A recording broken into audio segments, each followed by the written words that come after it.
여러분 안녕하십니까. 이제 9월에 또 여러분들을 뵙게 되었습니다. 이제 본격적으로 초가을을 맞이했는데요. 계절적으로 참 좋은 계절입니다. 특별히 기도하기에도 좋은 계절이고 또 말씀을 가까이 사모하며 은혜 받기에도 참 좋은 계절이 아니겠나 생각이 드네요. 우리가 쭉 진행해 가고 있는 이 망원경으로 보는 성경, 특별히 이제 역사서가 이번 주간이 되면 이제 마지막이 됩니다. 자, 오늘 역사서의 마지막 시간들인데 여러분 은혜를 많이 받는 그런 피차간의 복된 시간이 됐으면 좋겠습니다. 자, 133강입니다. 망원경으로 보는 느헤미야 첫 번째 시간이에요. 오늘 주제는요, 느헤미야의 성벽 재건과 에스라의 신앙 재건, 이런 제목이 되겠습니다. 여러분, 느헤미야, 에스라 이런 인물이 등장하거든 아하, 이건 바벨론 포로 귀환식이다, 이렇게 여러분이 보시면 됩니다. 지금으로 친다면 한 2500여 년 전의 인물들이다, 여러분 이렇게 생각하시면 되겠죠. 자, 바벨론 포로에서 돌아온 이 귀한 시기에 돌려보낸 나라는 페르시아입니다. 붙잡아간 나라는 바벨론이고, 이 바벨론이 페르시아에 의해서 멸망을 당해서 이 페르시아에서 고레스 왕의 칙령에 따라서 끌려왔던 유대인들을 이제 돌려보내는 거예요. 그들이 첫 번째 돌아왔을 때가 약 70년 만에 이제 돌아오게 된 것입니다. 돌아와서 했던 주된 일이 무엇이는가 하면 재건이었어요. 재건.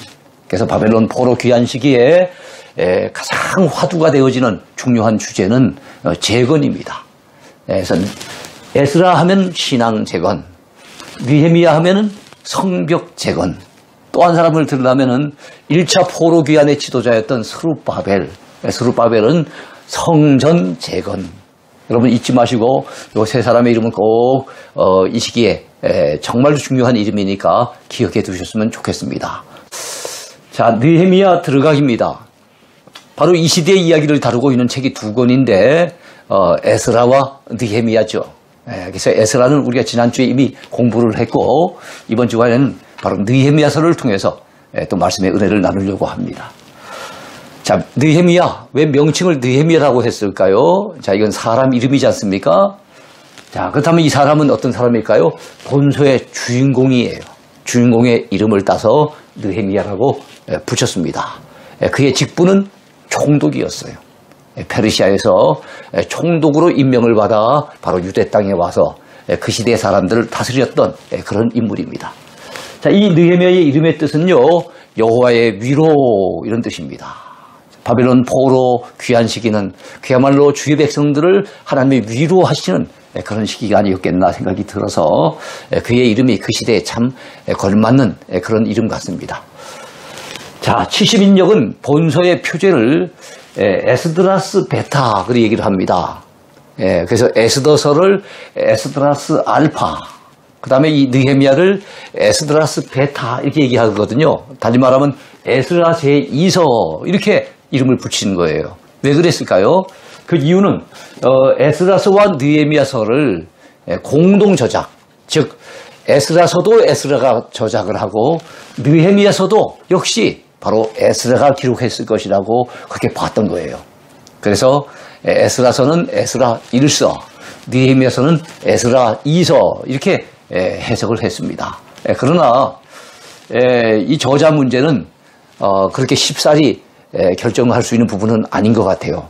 왜냐하면 자, 에스라가 저자라고 생각한 70인역 학자들의 견해와는 달리 느헤미야의 저작으로 보는 학설이 더 유력합니다. 그러니까 이거를 여러분 머릿속에 넣어두시면 좋겠어요. 그래서 느헤미야서의 주인공도 느헤미야, 기록한 저자 역시도 느헤미야, 이렇게 보시면 좋을 것 같습니다. 자, 본서에는 느헤미야의 1인칭 화법이 사용되어 있습니다. 또 느헤미야 자신의 체험적인 내용이 많이 소개되고 있습니다. 그런 점에서 느헤미야 저작으로 보는 것이 더 옳지 않겠는가, 이 생각을 하게 됩니다. 자, 기록 연대입니다.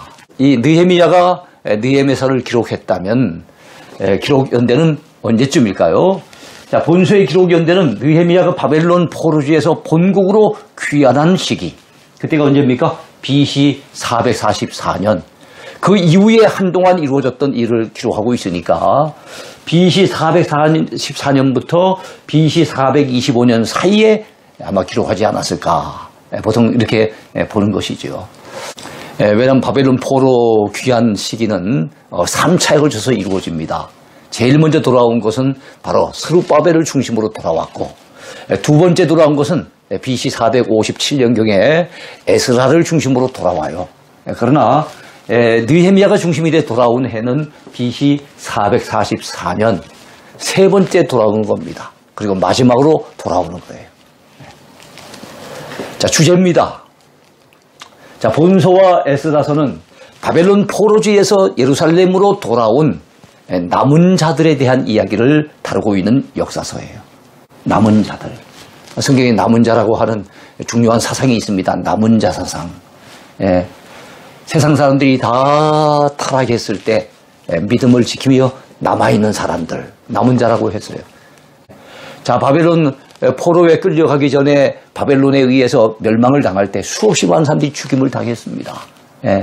그리고 바벨론 포로지에 끌려가서도 거기에서 많은 사람들이 죽었지 않았겠습니까? 그런데 죽지 아니하고 하나님의 은혜를 힘입어서 이 고국 땅으로 다시 돌아온 사람들.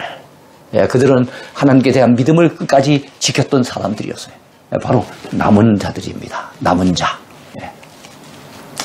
자, 제2의 출애굽이라고 일컬어지는 이 감격스러운 일. 어떤 일입니까? 바벨론 포로에서 돌아온 그 일. 포로에서 귀환했잖아요. 얽매인 가운데서 자유함을 얻었잖아요. 그 옛날 그들의 조상들이 애굽에서 종살이 하다가 여러분 해방이 되었던 그것이 출애굽 사건 아니겠습니까? 그런데 이번에 바벨론에 의해서 포로로 끌려가가지고 오랜 세월 거기에서 참 얽매여 있다가 고레스 왕의 칙령에 의해서 해방을 얻은 겁니다. 그 배후에는 고레스 왕의 마음을 움직여주신 하나님의 역사가 있었지요. 그래서 하나님의 은혜에 의해서 감격스럽게 이렇게 포로지에서 해방이 되어졌으니 얼마나 놀라운 일입니까? 말 그대로 기적적으로 이루어진 일이죠. 그 배후에는 하나님의 섭리가 있었다는 걸 우리가 놓쳐버리면 안 될 것입니다. 자, 그런데 막상 느헤미야가 총독이 되어져서 예루살렘에 돌아와 보니 성이 너무나도 황폐한 가운데 있었어요. 스룹바벨 중심으로 이미 1차에 돌아왔던 사람들이 그들의 사명을 감당했죠. 예루살렘 성전을 재건해 놓은 겁니다. 근데 성전은 재건되었지만 아직까지 그 거룩한 성을 둘러싸고 있는 성벽은 황폐하게 무너져 있었습니다. 그러니까 성전은 지어져 있는데 성벽이 무너져 있으니까 여전히 예루살렘은 황폐한 그대로 놓여진 것 같이 그렇게 보였습니다. 거기에는 할 일이 너무 많았지요. 옛날에 대우그룹의 김우중 회장이 세상은 넓고 할 일은 많다 그런 말을 하지 않습니까? 근데 바벨론 포로에서 돌아와 보니 이야, 모든 것들이 무너져 있는 그 땅 진짜 할 일이 많은 거예요. 자, 예루살렘 성벽을 재건하기 위해 하나님께서는 누구를 세우셨습니까? 그 일을 감당케 하시려고 느헤미야를 세우신 거예요. 그렇습니다. 하나님은 각 시대마다 들어 쓰시는 일꾼이 있어요. 우리 모두 다 주님 앞에 쓰임받는 일꾼입니다. 그 가운데서도 특별히 앞장 세워서 지도자로 쓰임받는 그런 일꾼들이 있기 마련인데 느헤미야가 바로 그 시대에 하나님 앞에 귀하게 쓰임받았습니다. 자, 느헤미야가 페르시아로부터 유대인들을 이끌고 세 번째로 돌아옵니다. 그리고 그것은 마지막으로 귀환하는 거예요. 자, 성벽 재건에 대한 심한 방해가 있었지요. 성전 재건할 때도, 스룹바벨이 성전 재건할 때도 굉장한 방해가 있었어요.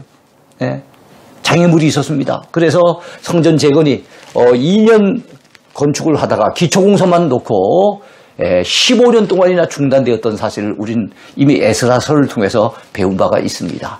그것처럼 성벽 재건을 하는데도 많은 자들이 방해를 하는 거예요. 그럼에도 불구하고 느헤미야와 동력자들은 불과 52일 만에 2달도 채 되지 않는 그 짧은 기간 동안에 여러분 성벽을 재건하는 그 놀라운 일을 완성을 해냈습니다. 말 그대로 실로 놀라운 역사가 아닐 수 없는 거예요. 여러분, 만약 느헤미야의 뛰어난 지도력이 없었다면 그 일은 불가능했을 거예요. 그러니까 하나님께서는 느헤미야에게 이 일을 맡기시기 위해서 그에겐 뛰어난 지도력을 아마 허락해 주셨던 것 같아요.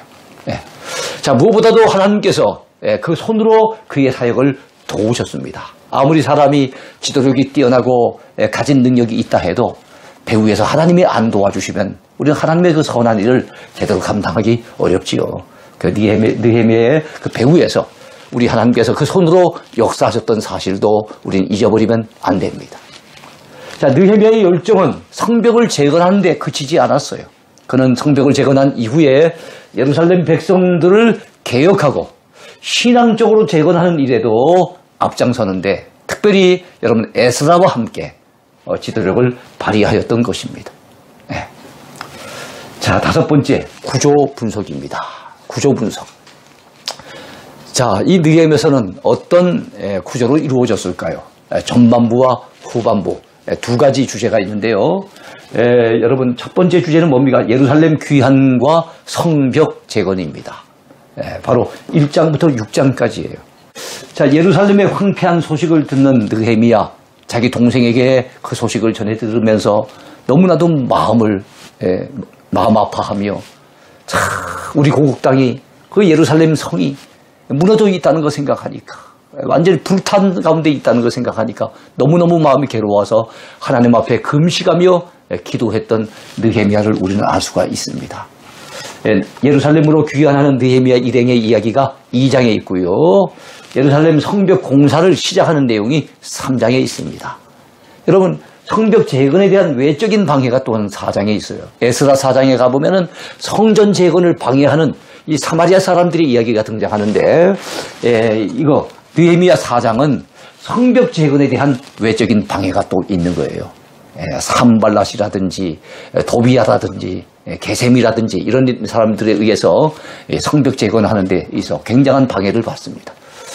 자, 성벽 재건에 대한 내적인 불평이 또 생기는데요. 여러분, 외부의 방해보다 더 무서운 것은 내적인 불평 아니겠습니까? 이게 5장이에요. 자, 그럼에도 불구하고 느헤미야는 참으로 이 성벽 재건을 52일 만에 결국엔 완성해 냅니다. 이것이 6장에서 잘 소개되고 있습니다.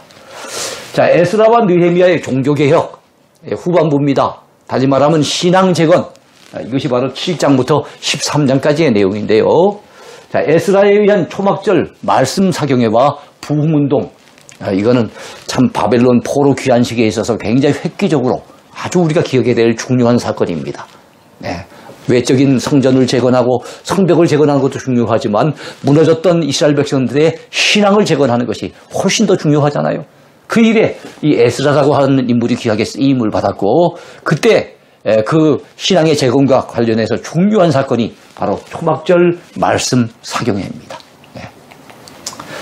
자, 거주지를 배분하고 성벽을 봉헌하는 것이 11장부터 12장까지 나오고요. 느헤미야가 최종적인 개혁을 하는 내용이 13장에 소개되고 있습니다. 그래서 느헤미야는 이처럼 13장으로 구성되어 있다는 거 기억하시기 바랍니다. 자, 느헤미야 펼쳐보기입니다. 느헤미야의 본론을 우리가 한번 깊이 또 함께 나누면서 은혜 받기를 원합니다. 첫 번째 주제입니다. 느헤미야의 소원을 함께 살펴보는 거예요. 느헤미야의 소원을 살펴보면서 오늘 나의 소원, 우리의 소원은 무엇인지도 함께 살펴보는 그런 시간이 됐으면 좋겠습니다. 자, 하나님의 사람 느헤미야에게는 불타는 소원이 있었습니다. 그냥 소원이 아니에요. 불타는 소원이 있었어요.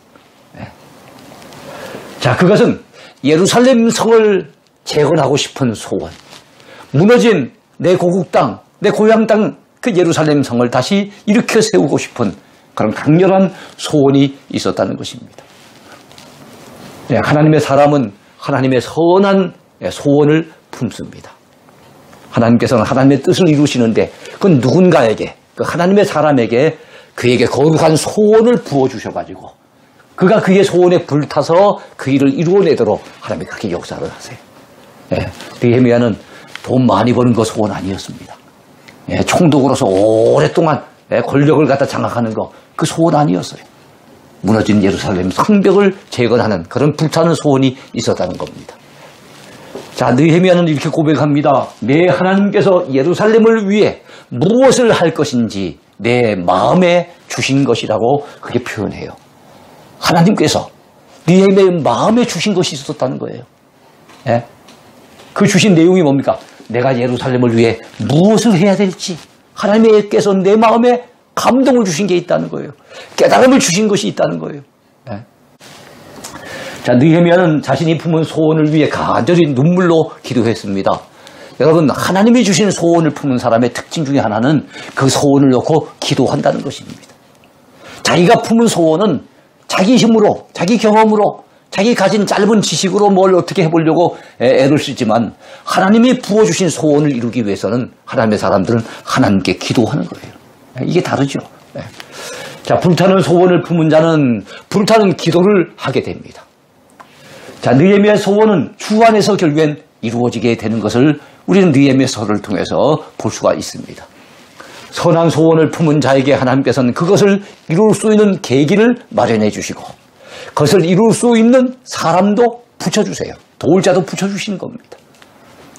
자, 하나님의 선한 손으로 도와주시고요. 그리고 하나님께서 그 일을 감당하는 데 있어서 필요한 일꾼들, 그 도울 자를 붙여주신 것을 볼 수가 있어요. 여러분, 바사의 아닥사스다 왕의 마음을 하나님께서 만져주세요. 그래서 그 아닥사스다 왕이 느헤미야를 예루살렘으로 파견해서 총독으로 파견해주고 그리고 성벽 재건에 필요한 물자를 공급해 줄 수 있도록 그런 마음을 하나님께서 누구에게 주셨어요? 이 아닥사스다 왕에게 부어주신 거예요. 네. 그렇습니다. 돌아오면은 뭐 가진 게 뭐 있습니까? 정말 바사의 그 왕이 안 도와주었다면 너무나도 막막했을 거예요. 그런데 선한 소원을 품고 기도했더니 하나님께서 그 왕의 마음을 움직여서 그의 왕의 마음에 감동을 주어가지고 결국에 이루어낼 수 있도록 배후 위에서 도울 자를 붙여주셨다는 거예요. 자, 그것은 느헤미야의 기도에 대한 하나님의 응답으로 이루어진 일이었어요. 네. 그렇습니다. 선한 소원 품고 우리가 하나님 앞에 여러분 불타는 열정 가지고 기도하면 하나님께서는 그 소원을 반드시 이루어 주신다는 거. 그 기도에 반드시 응답해 주신다는 거 우리가 놓치면 안 될 줄 믿습니다. 여러분, 사람들의 반대가 아무리 심해도 하나님께서 도와주시면 그 소원은 반드시 이루어지게 돼 있습니다. 여러분, 사람이 아무리 힘을 가지고 우리를 방해한다 할지라도 하나님을 이겨낼 재간을 가진 사람이 이 세상에 누가 있겠어요? 외부적으로 사마리아의 호론 사람 산발랏과 그 다음에 암몬 사람 도비야, 아라비아 사람 게셈 이런 사람들이 악한 일을 위해 가지고 서로 연합하는 거예요. 성벽을 재건하지 못하도록 방해하는 데 이들이 서로 마음을 같이 하는 겁니다. 의기투합하는 거예요. 자, 내부적으로는 생활고로 인한 백성들의 불평이 자꾸만 생깁니다. 돌아와서 자기들 생활이 힘든데 이 성벽 재건한다고 그 일에 매여 있으려고 하니까 너무너무 힘들다는 거예요. 그래서 느헤미야를 비난하는 사람들이 자꾸만 일어나기 시작합니다. 이게 쉬운 일 아니죠. 네. 그렇지만 그는 비둘기같이 순결하고 뱀처럼 지혜롭게 처신하면서 결국엔 이 일을 추진하고 결국엔 이루어내는 것을 봅니다.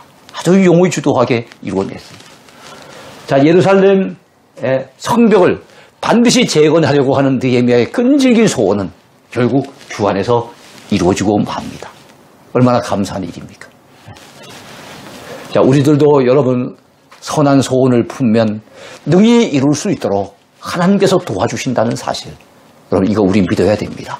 그래서 우리는 여러분 선한 소원이 없는 것이 문제입니다.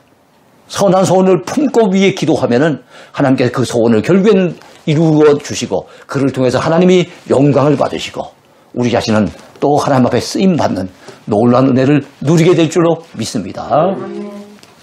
자, 두 번째 주제입니다. 학사 에스라에 의해 일어난 회개 운동에 대해 한번 생각을 해보려고 합니다. 여러분 느헤미야 8장에 나오고 또 9장에도 나옵니다. 자, 학사 에스라, 여러분 기억하세요. 에스라서에는 성전 재건과 신앙 재건이 함께 나옵니다. 이 시대는 재건의 시대라 그랬죠. 성전 재건은 스룹바벨 중심으로 신앙 재건은 에스라 중심으로 일어나요. 그래서 여러분 스룹바벨과 에스라가 등장하는 것은 에스라서예요. 근데 느헤미야서에는 성벽 재건이 있고 또 신앙 재건이 있는데 성벽 재건을 이루는데 앞장선 사람은 느헤미야입니다. 그리고 신앙 재건을 위해서는 느헤미야도 역할을 하지만 더 중요한 역할을 감당한 사람은 에스라입니다. 그러니까 에스라라고 하는 인물은 에스라에도 나오고 느헤미야에도 나온다는 거 기억하시기 바라요. 자, 학사 에스라는 포로지에서 귀환한 사람들을 대상으로 초막절에 예루살렘의 수문앞 광장에서 여러분 회개 운동을 일으킵니다. 자, 이 운동은 성경 속 3대 부흥회로 평가를 받고 있습니다. 3대 부흥회가 뭘까요? 사무엘 시대에 여러분 미스바라고 하는 곳에서 대각성 운동이 일어나죠. 보통 미스바 대성회 이렇게 얘기를 합니다. 또 에스라의 초막절 사경회가 있습니다. 그 다음에 또 하나는 신약 시대에 나타나는데요. 베드로 중심의 예루살렘 대회개 운동. 한꺼번에 3,000명, 5,000명이 회개하는 이런 역사가 또 있게 되죠. 성경에 소개되는 3대 부흥회입니다. 그 가운데 하나가 바로 에스라를 중심으로 일어난 초막절 사경회였어요. 자, 그가 회개 운동을 일으킨 이유가 뭘까요? 여러분, 국가의 재건은, 자, 이 시대에 화두가 되어지는 주요 주제가 뭐라 그랬습니까? 재건이라 그랬죠. 이 국가의 재건은 외형적인 재건, 성전을 짓거나 무너진 성벽을 다시 일으켜 세우거나 이것도 중요하지만 더 중요한 것은 내면적인 신앙의 재건, 이것이 더 중요하다고 보았기 때문에 에스라는 그야말로 앞장서서 회개 운동을 일으킨 것입니다. 자, 스룹바벨에 의한 성전 재건 귀하지요. 느헤미야에 의해서 이루어진 성벽 재건 대단히 귀합니다. 그러나 이들보다 어떤 면에서는 에스라가 일으켰던 이 부흥 운동, 이 회개 운동이 더 중요하지 않았을까 생각을 합니다. 말씀을 통해 백성들을 개혁하려고 하는 것, 이건 에스라 자신의 오랜 꿈이었어요. 비전이었습니다. 그래서 바벨론에 있을 때 그는 하나님의 말씀, 여호와의 율법을 연구하고 준행하며 백성들에게 가르치기로 오래전에 이미 결심을 했던 것 우리가 알고 있습니다. 이 오랜 비전인데 그것이 결국에는 어떻게 됩니까? 이루어지게 되는 거예요. 그리고 여러분, 그에게 주어진 사명이라고는 생각을 했는데 결국엔 이루어냅니다. 여러분, 신앙의 재건은 말씀을 통하지 않고는 이루어질 수 없어요. 그래서 에스라는 말씀 중심으로 이 귀한 사명을 펼쳐갑니다. 자, 회개 운동의 두 가지 방향이 있었어요. 에스라가 일으켰던 두 가지 회개 운동의 방향. 어떤 방향이었을까요? 하나는 말씀 운동이에요. 부흥에 있어서, 회개에 있어서 말씀을 지켜놓고는 논할 수가 없는 겁니다. 여러분, 초막절에 사경회를 일으킵니다. 강사는 학사 에스라였어요. 아주 율법에 익숙한 학자였습니다. 느헤미야 8장에 잘 소개되고 있죠. 사경회라고 했을 때 사자는 조사할 사자입니다. 그래서 성경을 자세히 살피고 깊이 조사하면서 그 말씀 속에서 은혜를 받는 부흥회. 요즘처럼 무슨 재미있고 막 웃기는 이야기, 무슨 간증거리 이걸 통해 가지고 은혜를 끼치려고 하는 것이 아니라 순전히 말씀을 갖다가 연구하고 조사하면서 은혜를 받으려고 하는 부흥회를 부흥사경회라고 얘기해요. 초막절에 그 사경회를 일으킨 겁니다. 자, 이번엔 기도운동입니다. 기도운동은 회개를 위한 기도운동인데요. 에스라 9장에 잘 소개되어 있습니다.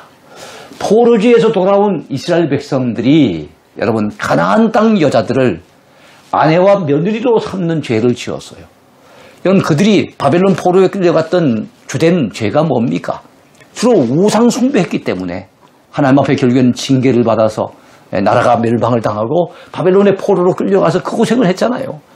그렇다면 여러분 이제는 우상 숭배하면 안 되잖아요. 근데 여러분 가나안 땅 사람들은 다들 하나님을 모르고 우상을 섬기는 사람들이에요. 그 사람들을 아내로 삼고 며느리로 삼으면 어떻게 했습니까? 결국에는 저는 그 가정에 악영향을 미치게 되고 그 며느리가 들어와서 그 밑에 자녀를 갖다 낳아서 또 잘못된 우상 숭배 그 사상을 심어주고 이러면 결국에는 나라가 또 망하게 된 거예요. 그런데도 불구하고 그것을 알지 못하고 그들이 이런 죄를 짓게 된 겁니다. 백성의 지도자들이 그 일에 으뜸이 되어서 앞장섰다는 게 더 에스라의 마음을 아프게 했어요. 네. 이 소식을 전해 들은 에스라는 여러분 기가 막혀서 주저앉았습니다. 네. 그리고 하나님 앞에 가슴을 치며 자복했습니다. 네. 자기가 지은 죄는 아니잖아요. 그러나 에스라는 이 공동체의 죄를 이스라엘 백성들 이 공동체의 죄를 자신의 죄로 여기고 하나님 앞에 자복하며 여러분 회개 기도에 앞장섰다는 사실입니다. 그래요. 남을 향해서 요즘 저 사람이 문제고 요즘 한국 교회가 문제고 요즘 누구누구가 문제고 이렇게 되면요. 해결책은 없습니다. 우리 각자가 다 내가 문제라는 생각을 가지고 내가 죄인인 것처럼 하나님 앞에 회개하며 가슴을 칠 때 거기에 진정한 회개 운동이 일어나고 진정한 부흥의 역사가 나타나게 될 줄로 믿습니다. 자, 그렇게 에스라가 했더니 많은 백성들이 마음에 찔림을 받았어요. 네? 그래서 여러분 그들이 함께 모여서 에스라 주변에서 통곡하며 회개하는 이런 역사가 일어난 거예요. 에스라가 율법을 가르쳐서 말씀을 통해서도 부흥에 불을 갖다 질렀지만 이번엔 앞장서서 회개하며 기도하는 가운데 백성들의 마음에 감동이 일어나고 놀라운 변화의 역사가 나타나게 되었다는 겁니다. 자, 그리고 여러분 어떻게 됐습니까? 결단을 했어요.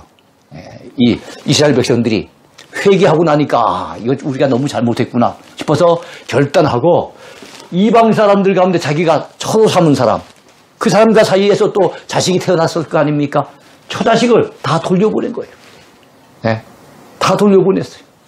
그러니까 철저하게 회개한 거지요. 여러분 진정한 회개는 방향 전환입니다. 진정한 회개는 정말로 잘못됐다 싶은 것은 결단하고 버리는 겁니다. 자, 초막절 사경회 때 전해진 메시지의 중심 내용은 어떤 것이었을까요? 여러분 이스라엘의 지난 역사를 회고하고 새로운 각오를 다졌어요. 초막절 사경회 때 여러분 에스라가 중심이 돼서 이제 부흥 사경회가 열렸잖아요. 그때 주로 했던 일이 뭡니까? 말씀을 통해서 지나간 역사 회고하는 거예요. 하나님이 이런 은혜를 베풀어 주셨는데 그런데 우리 조상들이 어떻게 됐다는 겁니까? 하나님 앞에 이렇게 범죄하고 이렇게 타락하고 그래서 우리가 매를 맞았다는 것을 회고하고 이제는 그러면 안 된다는 새로운 각오를 다지게 됐습니다. 우리 민족은 주의 큰 복을 누려온 사람들이라고 에스라는 고백했습니다. 복을 누리면서도 악행을 그치지 않았고 주를 거역하며 모독했다고 그렇게 전달을 합니다. 그러면서 주의 징계로 우리가 곤고를 당했고 환난을 당하였으나 주께 우리가 바벨론 포로주의에서 부르짖어 간구했더니 주께서 다시금 크신 긍휼로 우리를 구원해 주셨다고 그렇게 고백했어요. 주님이 우리를 불쌍히 여기지 않으셨다면 우리는 바벨론 포로에 여전히 붙들려 있었을 것이고 돌아오지 못했을 텐데 이처럼 돌아오게 된 것이 주님의 크신 긍휼이요 은혜였다는 그런 고백인 거예요.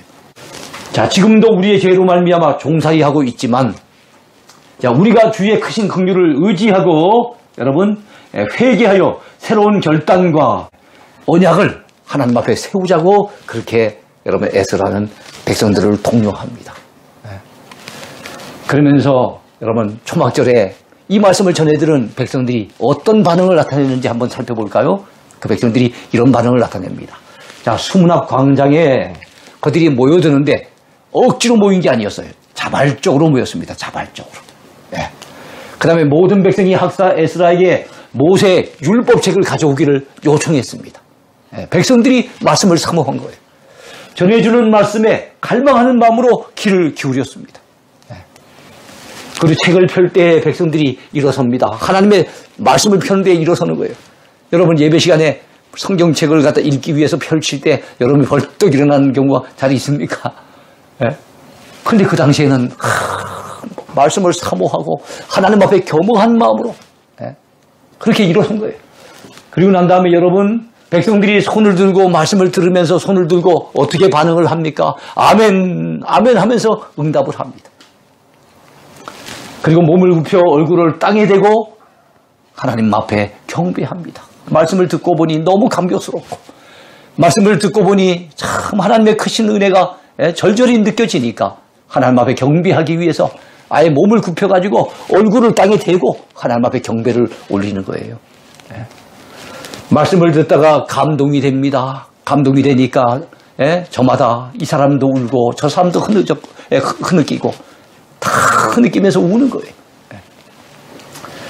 자, 초막절을 지키기 위해 초막에 거하며 그들은 금식하고 죄를 자복했습니다.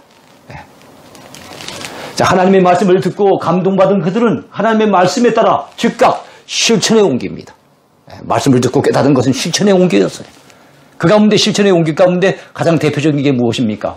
나팔절 축제가 끝났지만 여러분 유대인의 종교력에 의하면 7월 1일에 지키는 게 나팔절 축제인데 그것이 끝이 났더니 이번엔 율법을 통해 7월에 준수해야 될 또 다른 절기가 있다는 걸 그들이 발견을 합니다. 초막절을 지킨다는 것을 발견한 거예요. 그동안 이 초막절을 지킬 줄 몰랐어요. 근데 율법을 듣고 배워보니 아하, 이 귀한 절기가 있었구나 해서 여러분 초막절을 지키면서 초막절을 지키는 가운데 우리가 알고 있는 그 부흥사경회가 일어나게 된 겁니다. 여러분, 초막절이 무슨 절기입니까? 초막절은 애굽에서 노예로 생활하던 이스라엘 백성들이 해방되어 광야에서 방황할 때와 관련된 절기입니다. 하나님이 그 광야에서도 돌보시고 인도하신 것을 기념하기 위해서 여러분 초막을 짓고 그 안에서 일주일을 거하면서 하나님의 지나간 세월 베푸신 은혜들을 다시 기억하는 그런 절기가 바로 초막절인 거예요.